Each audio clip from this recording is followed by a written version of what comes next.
संगणक झाले प्रॉब्लेम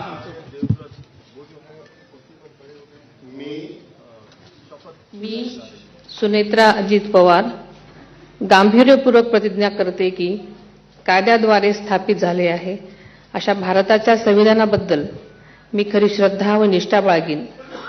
मी भारताची सार्वभौमता व एकात्मता उन्नत राखीन.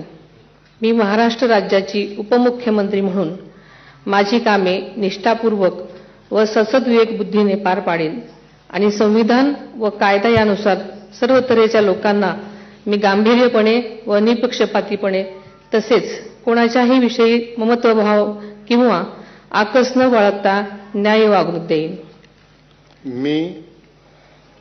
मी सुनेत्रा अजित पवार गांभीर्यपूर्वक प्रतिज्ञा करते की महाराष्ट्र राज्याची उपमुख्यमंत्री म्हणून माझ्या विचारार्थ आणली जाईल किंवा मला ज्ञात होईल अशी कोणतीही बाब अशी उपमुख्यमंत्री म्हणून माझी कामे यथायोग्य पार पाडण्यासाठी आवश्यक असेल ते खेरीज करून एरवी मी कोणत्याही व्यक्तीला किंवा व्यक्तींना प्रत्यक्षपणे वा अप्रत्यक्षपणे कळवणार नाही किंवा त्यांच्याकडे उघड करणार नाही.